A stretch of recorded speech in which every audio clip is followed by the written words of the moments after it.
সদস্য হচ্ছে আবু মুসা ভাইকে আমি মঞ্চ আহ্বান করছি। ফুল দিয়ে সামনে মেম্বার প্রার্থীরা আছেন, আমরা এখানে আমাদের উদ্যোগের সাথে যারা আছি দায়িত্বশীল বৃন্দকে প্রত্যেকে ফুল দিয়ে এখানে বরণ করার জন্য, দায়িত্ব পালন করার জন্য অনুরোধ করছি। বাক্যরে দ্রুত দিয়ে দিই, প্রত্যেকের হাতে একটা একটা করে ফুল দেওয়া হবে।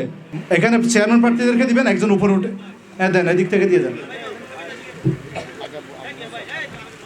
আমরা সবাই দায়িত্ব পালন করি, যারা আমাদের সম্মানিত মেম্বার প্রার্থীরা আছেন, চেয়ারম্যান প্রার্থীরা আছেন, সবাইকে ফুল দিয়ে বরণ করা হচ্ছে আলোকিত ইসলামপুর ফোরামের পক্ষ থেকে। আমরা আলোকিত ইসলামপুর, এটি হচ্ছে সম্পূর্ণ একটি সচেতন নাগরিকদের উদ্যোগ এবং অরাজনৈতিক প্ল্যাটফর্ম। এই প্ল্যাটফর্মে যারা এসেছেন সবাইকে শুভেচ্ছা স্বাগতম জানাচ্ছি।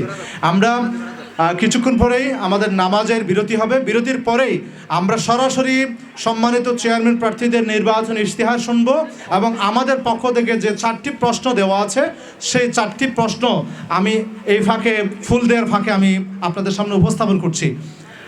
আমরা যে 4টি প্রশ্ন আপনাদের হাতে সাপ্লাই করেছি, প্রথম প্রশ্ন হচ্ছে শিক্ষার উন্নয়ন, স্বাস্থ্যসেবা, ক্রীড়া এবং নাগরিক সেবা নিয়ে আপনার চিন্তা ভাবনা।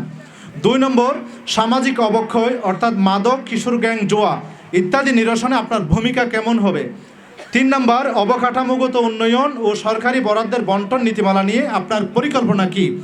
সর্বশেষ 4 নম্বর প্রশ্ন চেয়ারম্যান প্রার্থীর কাছে, লবণ শিল্প, চিংড়ি চাষের উন্নয়নে আপনার কর্ম পরিকল্পনা কি। এই 4টি প্রশ্ন আমরা আপনাদের কাছে আগে সরবরাহ করেছি।